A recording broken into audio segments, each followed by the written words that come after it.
श्री हरिवंश मैया। ये स्वार्थ के ने ही जगत सबको अपनी हाय, दीन बंधु बिनु दीन की को करी सके सहाय।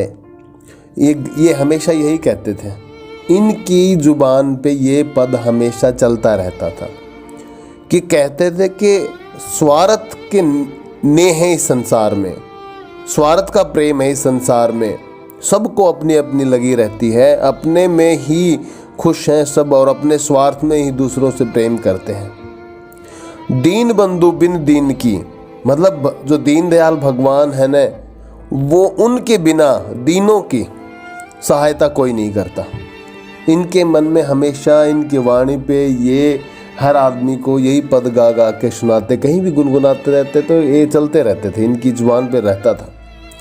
ये उड़ीसा के याजपुर गांव में बंधु महंती का घर था। इनकी पत्नी थी, एक बेटा था, 2 बेटियां थीं। घर में छोटा सा परिवार लगा लो, लेकिन आज के टाइम में तो 3 बालक, 2 दंपति, 5 हो गए। छोटा तो नहीं होगा, बड़ा ही है ये।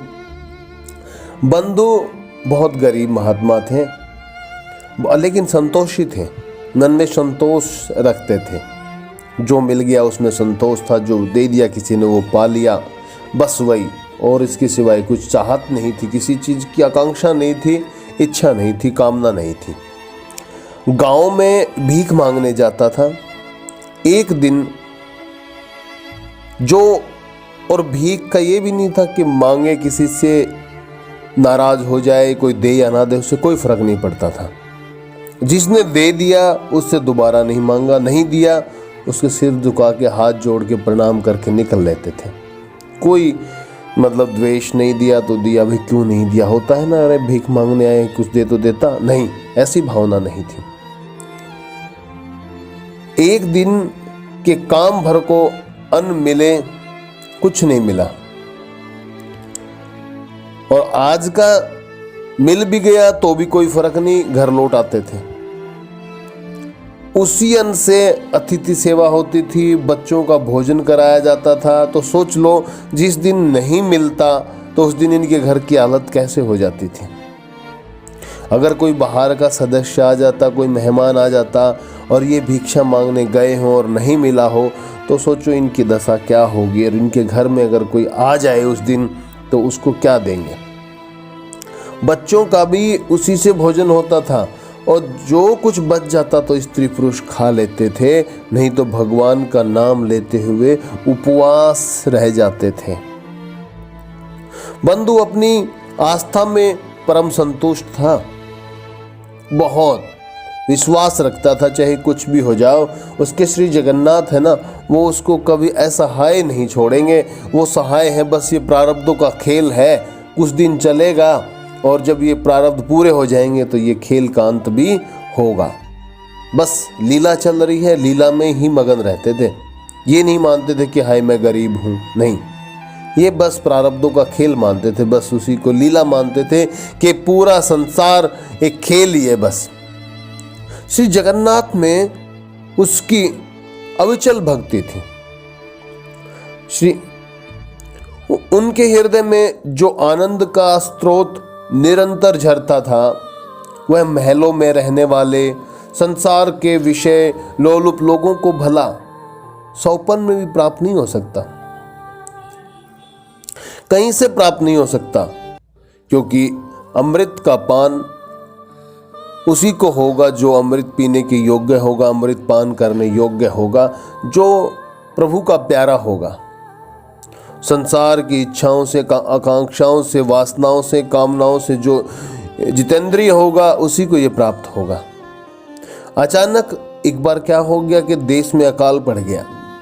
खेतों में अन्न तो क्या, घास भी नहीं होगी थी, कुएं तालाब सूख गए थे, और जब लोग स्वयं पेड़ों के छाल पत्ते खाकर किसी प्रकार अपना जीवन बचा रहे थे, मृत्यु से बच रहे थे, बचने का उपाय ढूंढते थे, तब समझो कि भिखारियों को भिक्षा कौन देगा और कैसे मिलेगी। बंधु का परिवार 3 दिनों से लगातार उपवास कर रहा है। बच्चों का तड़पना, बिलबिलाना माता से नहीं देखा जाता। क्योंकि माँ का हृदय ममता से परिपूर्ण होता है। इसलिए उन्होंने अपने पति से कहा, हे स्वामी, मेरे पिता के घर तो कोई रहा नहीं कि इस विपत्ति में उससे कुछ सहायता मिले, पर क्या आपके भी कोई बंधु बांधव नहीं है? यदि आपका कोई परिचित है तो उसके पास चलिए और बच्चों को 2 मुट्ठी अन्न तो मिलना चाहिए, नहीं तो ये मर जाएंगे, इनके प्राण नहीं बचेंगे। देखो इनकी दशा दुर्दशा क्या हो गई है, एक बार निहार के तो देखो।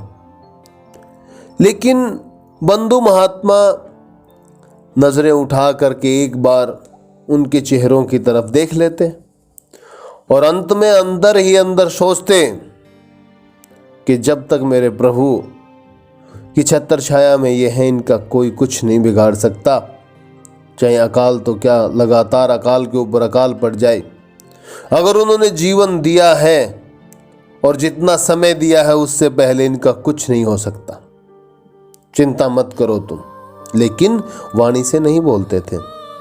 बंधु ने कहा, देवी, इस जगत में मेरे और तो कोई मित्र या परिचित या संबंधी नहीं है, एक ही सुहृदय हैं, परंतु वे यहां से पूरे 5 दिन के रास्ते पर रहते हैं।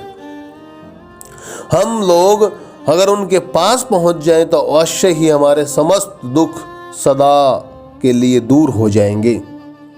और उनका नाम है दीन बंधु। मुझ जैसे दीनों पे वे बड़ा स्नेह रखते हैं, कृपा रखते हैं, दया रखते हैं, दीन भावना रखते हैं। वो प्यार लुटाते हैं, प्रेम लुटाते हैं, जो चाहिए वो मिलता है वहां। स्त्री ने उनकी पत्नी ने जैसे ही सुना, वो स्त्री तुरंत चलने को तैयार हो गई। सोचा कि भूखे मरने से अच्छा है कि 5 दिन का रास्ता चल लेना आसान होगा, सुगम होगा, सस्ता रहेगा मौत से तो चला जाए। लड़के को बंधु ने कंधे पर लिया, छोटी लड़की को उसकी माता ने गोद में उठाया और बड़ी लड़की पैदल साथ साथ चलने लगी। उसी समय सामान तो कुछ था ही नहीं, घास पत्ते खाते हुए चलने लगे। प्रभु का नाम ले लिया और कहा कि प्रभु आ रहे हैं तेरी शरण में, अब संभाल लेना। ये भी महाराज जी ने मन ही मन में कहा। किसी प्रकार संध्या के समय श्री जगन्नाथपुरी पहुंच गए। रात 5 दिन का जो समय था वो पूरा करते करते जगन्नाथपुरी पहुंच गए। सिंह द्वार पर बहुत भीड़ समझकर बंधु ने मंदिर की दक्षिण ओर पेज नाले पर सबको लाकर बैठा दिया और बोले, देखो हम लोग बड़े असमय में यहां आए हैं। इस समय मेरे मित्र से भेंट होना कठिन है। दूर दूर से उनके और मित्र भी आए हैं। उनकी भीड़ के मारे मंदिर में प्रवेश पाना ही कठिन है। आज की रात तो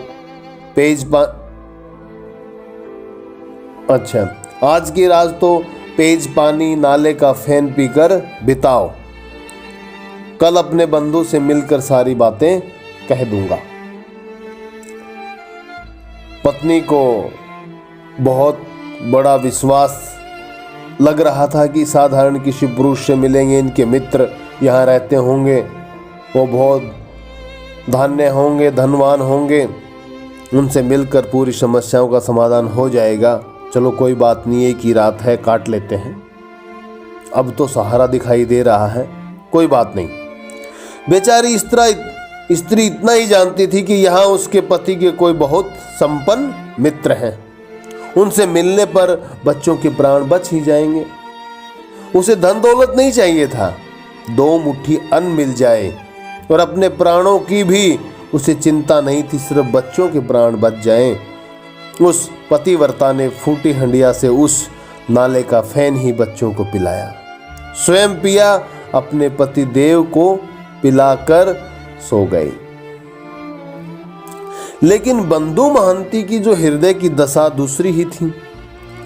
उनके मन में न धन की इच्छा थी न अन्न की इच्छा थी।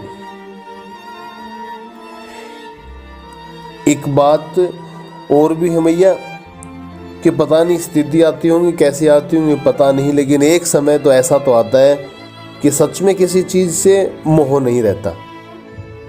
कथाओं में भी गुरुदेव भगवान की वाणी में भी सुना है कि उसको किसी चीज से लगाव नहीं रहता। एकांत में बैठा दो, संसार में बैठा दो, जी जंजाल कहीं हो रहा हो वहां बैठा दो, शोर शराबे में बैठा दो, लेकिन जो उसके मन में चलता है ना वो चलता रहेगा। और ये मतलब उसके बस की बात नहीं, प्रभु की कृपा से ही होता होगा जो कुछ होता होगा। ये बात तो होगी क्योंकि अब होता कैसे है वो तो समझ में नहीं आता, लेकिन जो सुनते हैं तो उससे पता चलता है कि प्रेमियों की दशा बड़ी अजब होती है। वे घर से अपने दीन बंधु के यहाँ पापी पेट के लिए भीख मांगने का विचार करके नहीं चले थे। वे रास्ते भर सोचते आए थे कि प्रभु की कितनी दया है, मुझे तथा मेरी स्त्रियों बच्चों को भी श्री जगन्नाथ जी के दर्शन होंगे।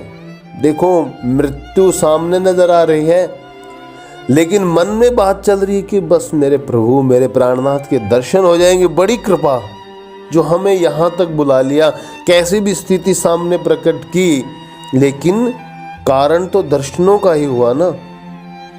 मन में इच्छा थी वो पूर्ण तो हुई ना, चाहे कैसी भी हो। हे प्रभु बड़ी कृपा की आपने। उनके मन में ये भी नहीं था कि मिलेंगे या नहीं मिलेंगे, इस बात का भी नहीं था कि भाई पत्नी पूछेगी तो कौन है क्या है, अगर नहीं मिले तो क्या हुआ। देख वो बातें दिमाग में ही नहीं थी। बस जिसके तड़प जिस चीज़ की होती है वो तो वही सोचेगा। जिसको अन्न की थी वो अन्न की सोच रहा था, और जिसको दर्शनों की थी वो दर्शनों की सोच रहा है। वे देह भी छूटा तो पावन पुरुषोत्तम पुरी में छूटेगा। मरना तो सबको एक न एक दिन है ही। भगवान विश्वम्भर तो सब कई हैं, उन पर अविश्वास करके अन्न के लिए भला दर दर कौन भटकेगा। नीलाचल आकर तो उनके दर्शन का परम लाभ पाना है। हे नाथ तुमसे कहना क्या है, तुम तो स्वयं सब जानते हो, अंतर्यामी हो, घट घट के वासी हो। मैं तो यही कहने आया हूं कि मेरे मन में कोई कामना हो तो उसे दूर कर दो।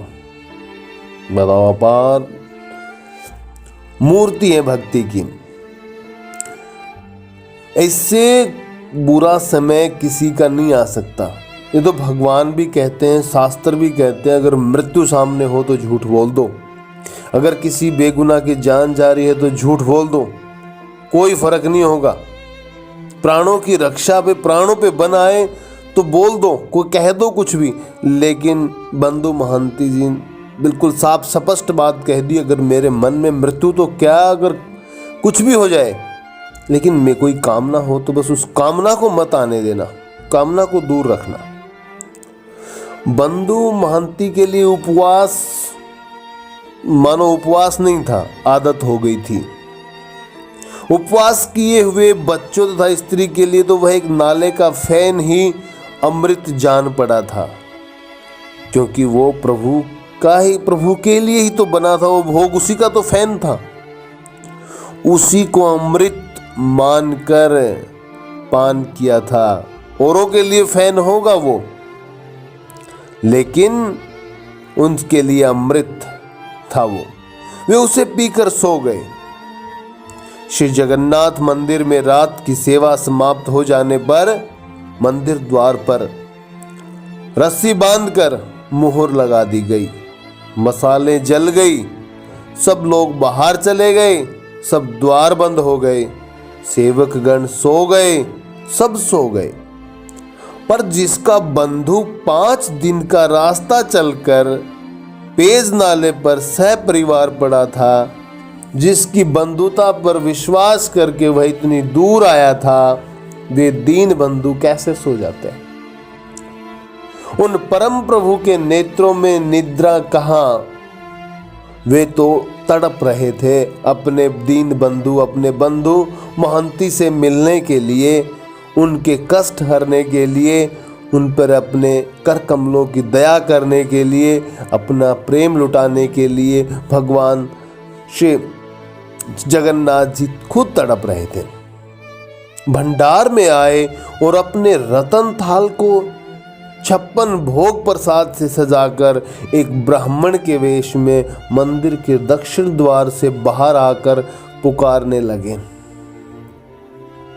बंधु ओ बंधु, बंधु ओ बंधु। और माया का अपनी शक्ति का ऐसा प्रभाव डाला कि सोए हुए दूसरे उठे ही नहीं।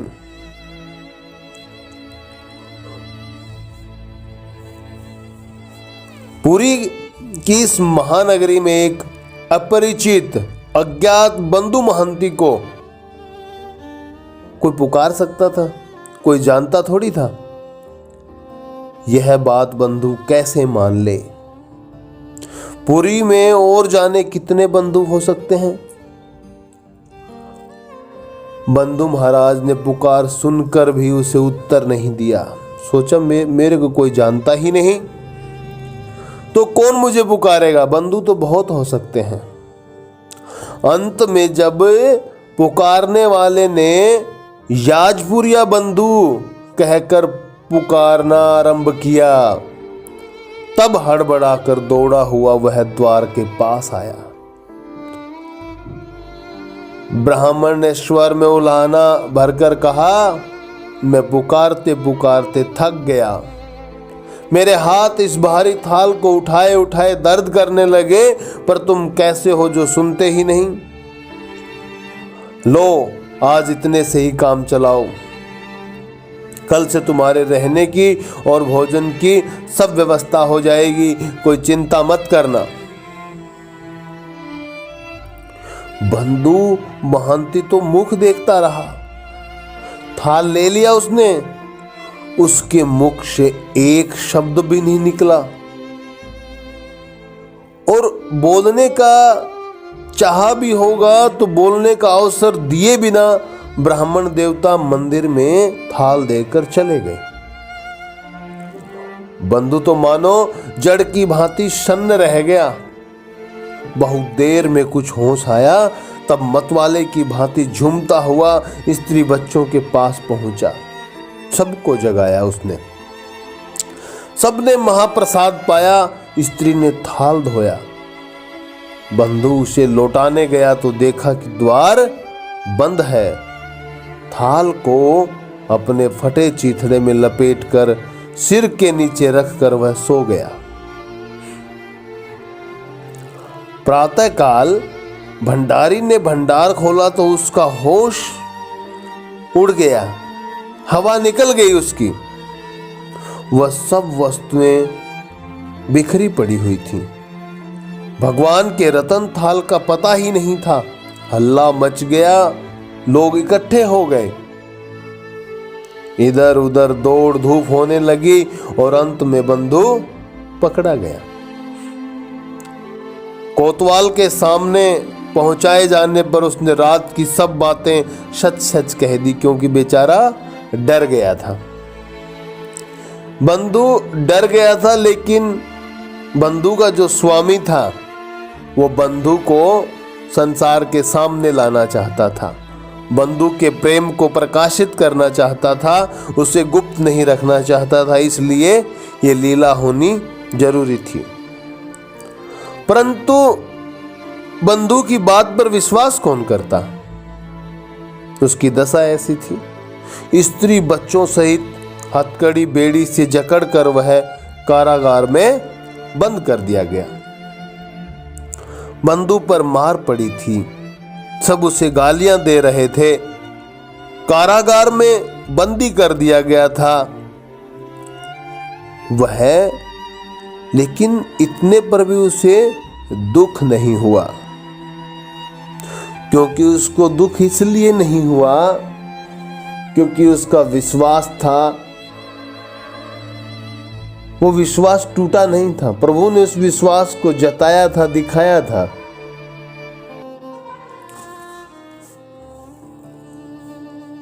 मेरे स्वामी, तुम मेरी परीक्षा कर रहे हो। तुम ही बल दो तो तुम्हारी परीक्षा में कोई पास हो सकता है, नहीं तो फेल हो जाएगा। आपकी परीक्षा में उसका अपना बल चल ही नहीं सकता। परीक्षा भी आपकी और बल भी आपका, तभी सभी विधान मंगलमय होंगे। मैं तो आपकी प्रसन्नता में ही प्रसन्न हूं। अगर ये लोग मुझे जान से मार दें तब भी मुझे दुख नहीं होगा। अब तो मुझे धिक्कारते हैं, गालियां देते हैं। ये सब दंड तो मेरे ही किसी पूर्वकृत पाप का फल है। तुम्हारी तो यह महान कृपा है हे दीनदयाल, हे भगवान पुरुषोत्तम, कि मेरे पापों का फल भुगता कर मुझे शुद्ध कर रहे हो। ये संत जो पुनर्जन्मों के भगवान के अनन्य प्रेमी भक्त है ना, लोगों को जो शिक्षा देने के लिए प्रकट होते हैं, सिर्फ वही कह सकते हैं। संसारी पुरुष के तो आस पास से भी ये बातें नहीं निकल सकती। कोई मारे और उसको ये कहे कि मुझे शुद्ध कर रहे हो नहीं सकता। नाथ, तुम ही एकमात्र मेरे शरण हो। मैं केवल तुम ही को जानता हूं। दिन भर बंधु महंती कारागार में रहा।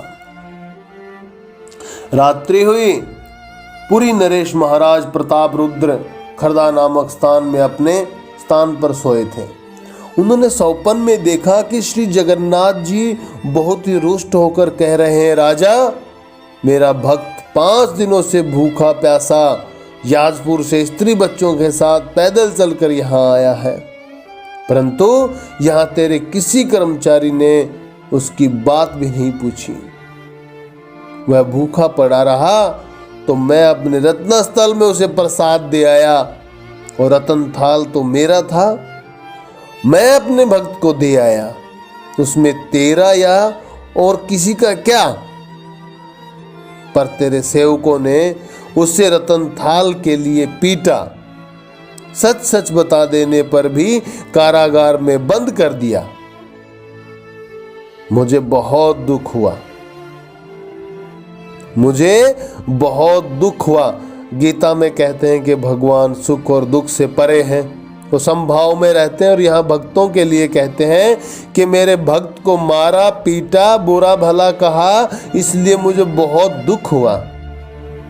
तो गीता सच हुई या प्रेमियों का प्रेम सच्चा है? तेरा भला इसी में है, इसी समय जाकर उसे बंदी गृह से छोड़ दे और सम्मान पूर्वक मंदिर के हिसाब रक्षक के पद पर नियुक्त कर दे।